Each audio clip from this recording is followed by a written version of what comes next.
கோவையில் நிகழ்ந்த வன்முறையால் போக்குவரத்து முடங்கியிருந்த நிலையில் வீடு திரும்ப முடியாமல் காத்திருந்த முதியவர்களுக்கு கார் ஓட்டுநர் ஒருவர் மனிதநேயத்துடன் கை கொடுத்திருக்கிறார்.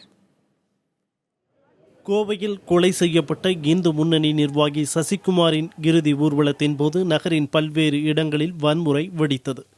இதனால் போக்குவரத்து முடங்கியதால் மக்கள் செய்வதறியாமல் தவித்த நிலையில் முதியவர்கள் சிலரை வாடகை கார் ஓட்டுநர் சுரேஷ் என்பவர் கட்டணமின்றி அழைத்துச் சென்றார்.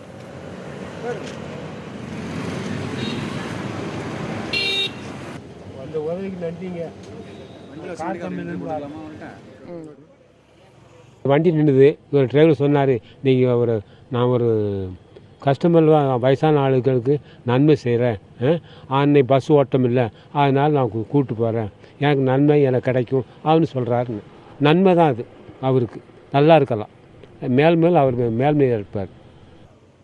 வன்முறை சம்பவத்தின் போது வாகனம் இயக்கினால் சேதம் ஏற்படும் என்பதையும் பொருட்படுத்தாமல் ஓட்டுநர் சுரேஷ் உதவ முன்வந்ததை பலரும் பாராட்டினர்.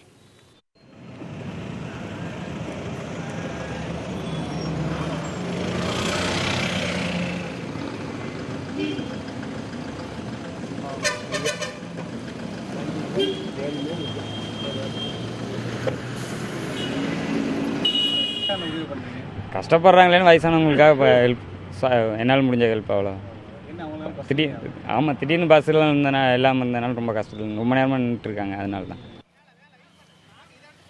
கோவையில் நிகழ்ந்த வன்முறையால் ஏற்பட்ட பாதிப்பிலிருந்து மீள ஒருவருக்கொருவர் உதவிகள் செய்து கொண்டதை பல்வேறு இடங்களில் காண முடிந்தது. திடீரென நிறுத்தப்பட்ட போக்குவரத்தால் பாதிக்கப்பட்டவர்கள் ஏராளம். நடக்க முடியாதவர்கள் பெரியவர்களுக்கு சுரேஷ் போன்றவர்கள் நீட்டிய உதவிக்கரம் மனிதநேயத்திற்கு ஒரு சாட்சி.